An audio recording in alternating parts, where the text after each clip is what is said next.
Hey, Rachel. Hey, everybody. Welcome to Thursday Live. Dr. Julie here from Oregon Weight and Wellness, joined by Rachelle Mathios.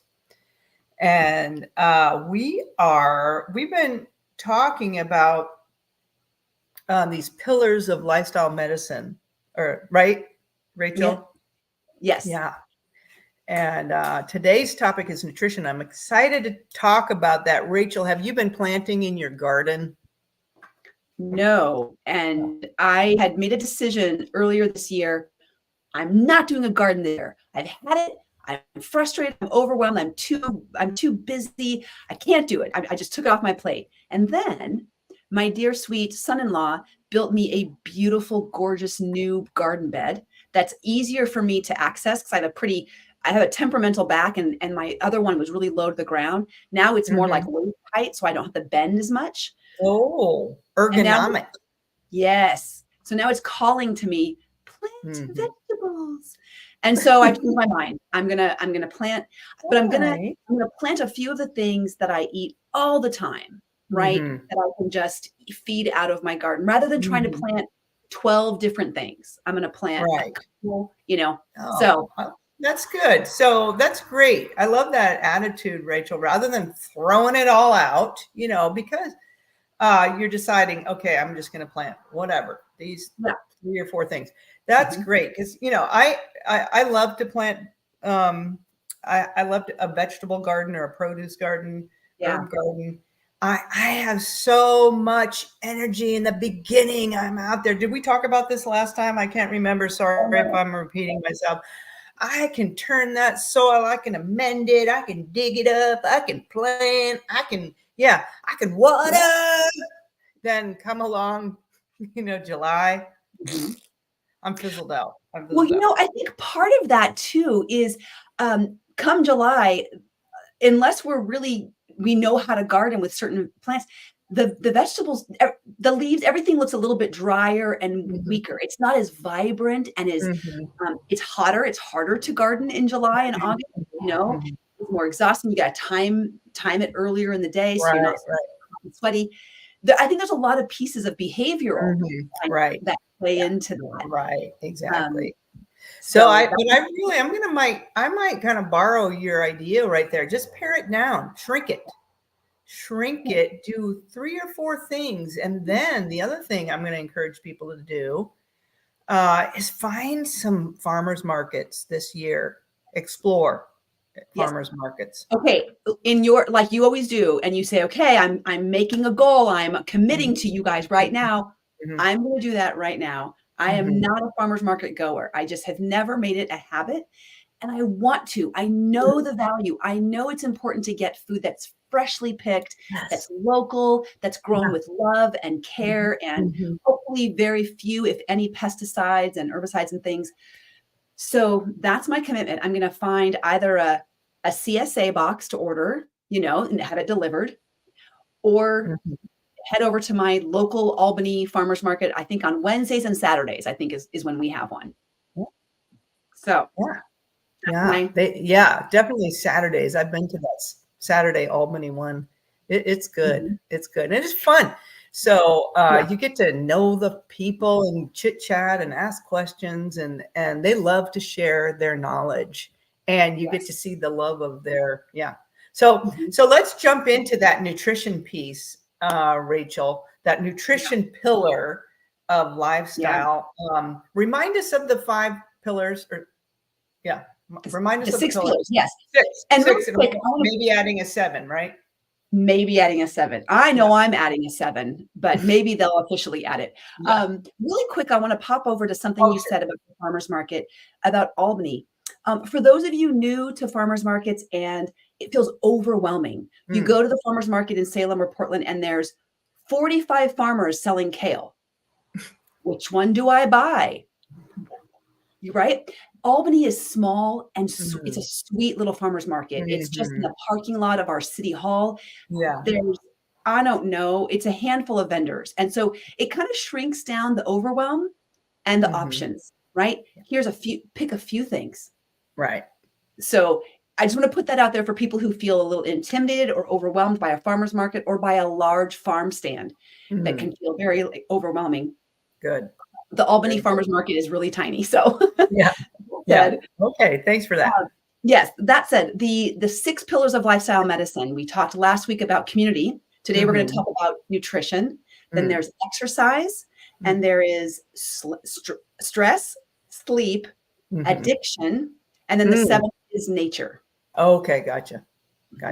All right. So let's jump into nutrition. So, so this can be so confusing for people, what's best to eat, what to eat. So let's see if we can just really simplify it. Right. How can we simplify it? So in my mind, now that I said simplify, this might complicate things, but I like to think of food, before we mentioned food as building blocks, right? And because my body is made up of these thousands and millions of cells, and every cell has nutritional need. And I'm constantly repairing or turning those over, getting rid of dead cells, building new cells.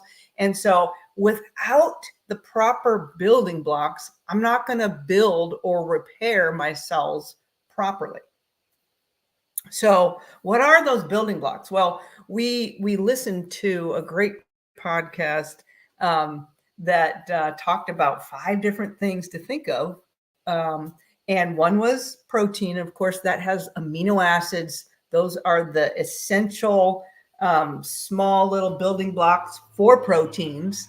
And you can get those essential amino acids from plants. You can get that from high quality, grass-fed, free-range, wild, healthy animal products.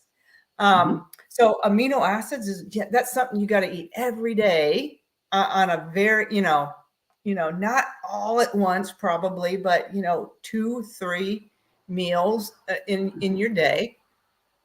And then you need fiber. Girlfriend, you can talk all about fiber. Rachel, did you know we think about 2 kinds of fiber, but there's lots of different kinds of fiber that we're just kind of figuring out. Yeah. But that fiber does so many things for us. It helps your stomach and your small intestine know when you've had enough to eat. Yeah. So it communicates through the vagus nerve to your brain that there's enough food in there, you can stop eating, which is awesome. Yeah. And then it slows down how food moves through your system, which is so important. I'm kind of thinking of some of the medicines out there that slow down. And if we increase the fiber in the foods that we eat, we're going to do a very similar thing. Right. The one that I know that you love to talk about, Rachel, is how it feeds the microbiome. Maybe you can tell me a little bit about that.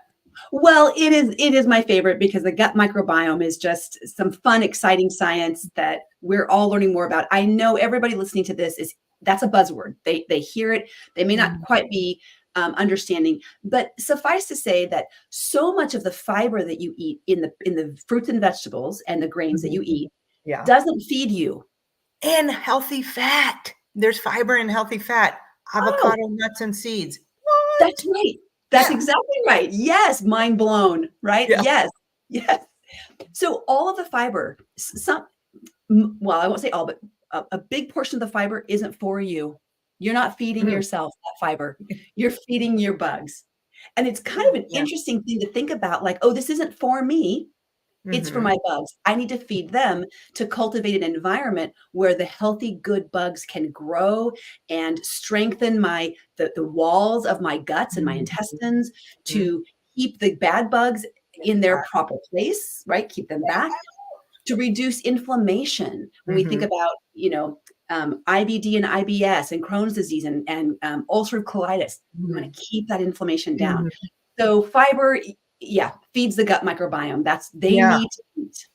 Yeah, that's exactly right. So I love that you said it protects, it forms a layer to protect the gut wall, right? And then you said decrease inflammation and um and the bacteria actually make compounds that get dumped back into my bloodstream and or my system and help me make other, for example, neurotransmitters that I need to stay healthy and well. Yes. So it's a symbiotic relationship. And yeah, I want to eat the fiber to feed my gut bacteria. So Mm. that's there. I That's love what all. you just said. It's a symbiotic relationship. So I'm doing this for you because you're going to do something for me. Mm-hmm, mm-hmm, And so that's motivating, right? mm-hmm, If I pay someone $5 to do something for me, that's an exchange. That's like mm-hmm. a, what do they call, right? That's an interaction. Right. I like that idea that, okay, I'm going to do something here for you, Bugs. I'm going to eat a bunch of stuff for you. Mm-hmm. You're going to do some stuff for me now. Right. Okay, thank you. Yeah. Yeah. That's right. That's right. Yeah.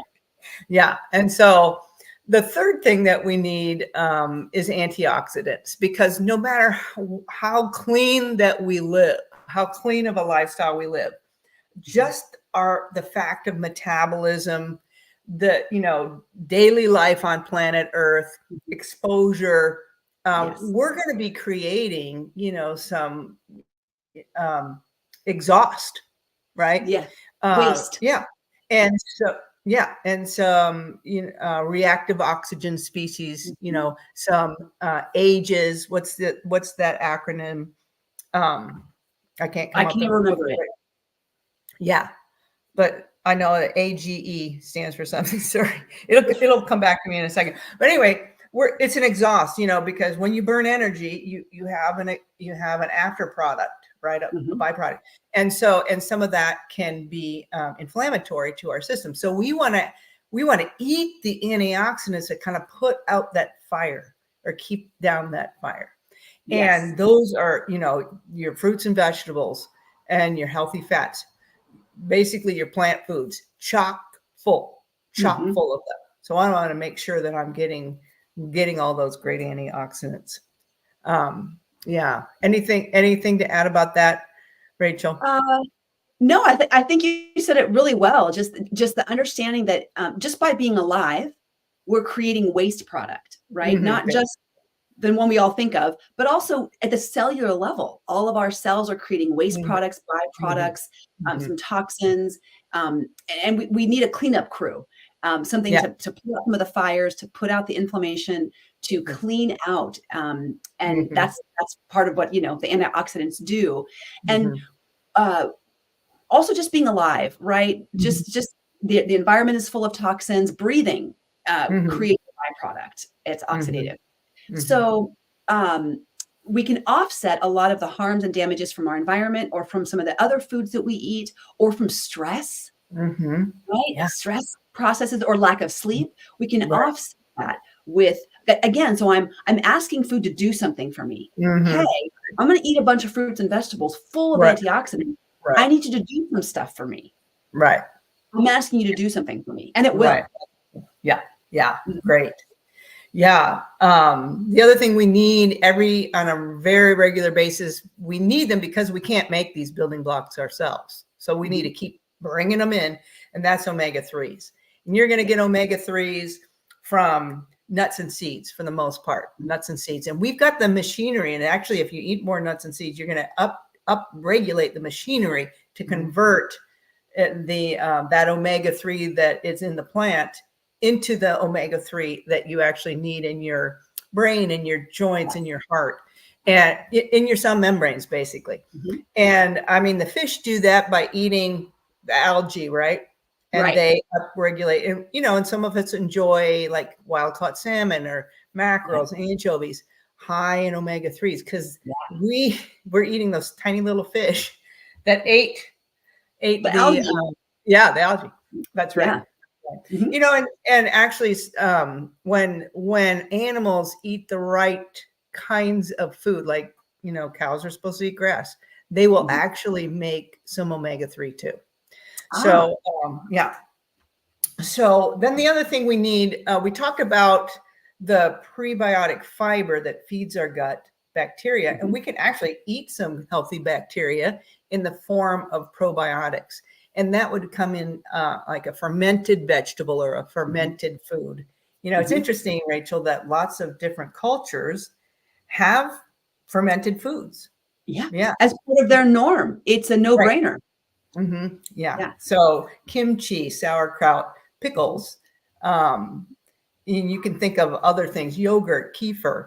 I think in Tibet they eat yak butter and tea. And it has, I believe it's a fermented dairy product from the yak. Whoa. Yeah.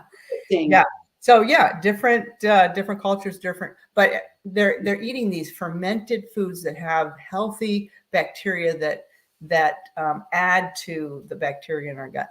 Yes. So yeah. So when I think of another way I think of those is that I'm bringing in those building blocks that I need to nourish my body, and that keeps my energy consistent and constant during my day that I need. So I don't have these lulls, or I don't have to create, add whatever, more caffeine or, a jolt of sugar to, give me this boost of energy. But because my mitochondria, those cells are working or processing, metabolizing the energy well, I have this constant energy throughout my day. Yeah. And so, so I think of that. I think of that as those nourishing foods. And then, Rachel, we need treats here and there, right? Yes, please. Please. Yeah. And depending what our goals are for our health, whether we're carrying some extra weight and we're wanting to lose that extra weight, whether we've already maybe got some metabolic dysfunction going on in the form of like high blood pressure or high cholesterol, or let's say high blood sugar, prediabetes, diabetes, even PCOS. So many conditions that we have are related to metabolic dysfunction. Our cells aren't functioning well. And depending on what our goals are, that has to do with how many treats that our body will tolerate. Yeah. Right. Yeah. I love that mindset that it's not restrictive. I can't, I won't, I shouldn't. It's more about what am I trying to accomplish? Do I have a state of dysfunction in my metabolic processes? Am I less metabolically flexible? Meaning I maybe can't eat all the things that I want to eat right now. I need to heal. I need to repair and eat what you were just talking about, those 5 elements. I need to eat those to fix the problem first and become more metabolically flexible. So it really does, we take into consideration what's reasonable for the state that I'm in. What are my goals? What am I trying to solve here? Right. And that's such a great way to think about it. It's not a restriction. It's choice. Right. Yeah. Yeah, it's a reality check, maybe. It's kind of embracing what the food's really doing, because everything coming in is information for my body. And what information do I want to give it? So the other way I like to think about it, Rachel, is that you were mentioning, I'm going to ask something of this food, I'm going to eat this and ask it to do something for me. Yeah. I'm never going to ask the treat food necessarily to nourish my body. I'm just going to recognize it for what it is, be grateful, enjoy it, no guilt, no shame. But I'm not going to think that it's going to, run my engine smoothly. You know what I'm saying? Does that make sense to you? It does. It does. When we think, oh, I need another cup of coffee, I need some sugar, I need whatever it is, we're telling ourselves that we believe it will solve the problem, that it's the cure.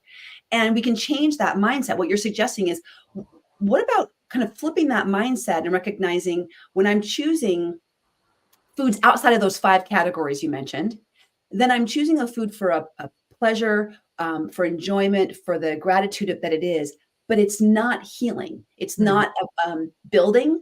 It's actually in many ways will tear down. In small doses, perhaps we're okay. But it's working against all those 5 that we talked about. These things are working against that, right? They're breaking these down. So I'm not gonna ask those foods to, I'm not gonna ask the treats to solve any problems or to heal me. Yeah, right. And except what they're actually, I'm allowing them to kind of wreak some havoc. It's like it's a known risk. Like, okay, I'm going to eat a few things. If it's in small portions, probably fine. But in the larger portions, in the more frequent eating of it, I'm kind of in the same way. I'm like inviting it in. Hey, I don't know who said it first, Rachel, but the dose is the poison there, right? The dose is the poison. Yeah. So, and it's interesting is, the farther along on, or farther on your journey that you go, sometimes you can create treats that are more, have protein, have fiber, have antioxidants, have omega-3s. Yes. Yeah. For example, I just made a brownie, and it had sweet potato with the peel. Yeah, it had 100% cacao, organic cacao. It had vanilla cinnamon. I also put, what else did I put in there? Oh, almond butter. And then I used some honey in there. And so, so probably a little more, glucose energy, but I'm not, but it's got fiber and antioxidants. Does it have any omega? Probably not a lot of omega-3s, but it's kind of overlapping more in the, a healthier version. So, and the other piece of that is that it's addictive. It's not a highly palatable food in that form. So you're less likely to binge it or to, plus you had to make it. So it's not as easily accessible, right? It takes a little labor of love to make. It kind of, when it comes from natural, real food, it hits the pleasure sensors in a more powerful way that it actually pleasurable, rather than eating those, food-like substances. Let's say from 7-Eleven, you buy a little brownie bite or something from 7-Eleven, and it's devoid of a great amount of flavor, and it's, you just keep eating. There's no satiety. It doesn't fill you up. With the brownies you've got, there's fiber in them, so they're gonna start to feel full and satisfied from it. Right. Yeah. Awesome. Yeah. And it's interesting, too, that the farther along I am in my journey of, improving my health, how that some of my treats kind of fall off. They just fall off. Isn't that great? Yeah. They don't have a pull on me. I don't even, if I taste them, it's like meh, and it's amazing because we're really changing the neuron pathways in our brain, changing our taste buds. And what's once, I think of the proverb, somebody smart said this, when I was a child, I thought like a child, and now that I'm mature, or down the road a little bit, kind of, knowing what works well for me, that thing has fallen off. Yeah. I love that. And it's a natural process. It's organic. It's, I didn't force it. I didn't say I can never have it. I'm not overly restricting. I'm not walking on this tightrope. It's a mindset of health and wellness. It's a lifestyle. Yes. Yeah. It happens organically. I love that you said that. It does. Trust the process. Be consistent and stay intentional, and just trust the process, because it does. We've both experienced it, but there's lots of research out there that would prove what we're talking about too. There's tons of evidence of what we're talking about. And it's fun to be part of that journey and to have your own story. Yes, that's exactly right. And everybody's different. I don't need to compare myself to this person or that person. I can be patient. I don't need things to happen in this lightning speed TikTok world. No, I have to be patient. Patience, I have to be patient. Yeah, that's right. Awesome. Any final thoughts, Rachel? I know I've been talking mostly, but no, I love it. I love it. I think I did more talking last week, so this is great. I love that what you shared. I think it's so powerful, and I think you gave some really tangible those five things. We've got, what do we got? We have protein. Yeah. We've got fiber. Mhm. We've got antioxidants, Mhm. omega-3s, Yeah. and probiotics. Yeah, that's right. Bugs, the live bugs. Yeah. Think about those five. Start to see what it could look like if you started to add those into your day. Right. Yeah. Awesome. Awesome. Well, thanks for this, Right. Rachel. You're Yeah. welcome. Enjoy the beautiful sunshine, and I'm excited to hear about your garden as it grows. I know. My garden and my farmer's market, my vow to. You committed. That's right. Okay, we're going to hold you to it. Okay. All right. Thanks so much. Thank you, everybody. Thank you so much. Bye.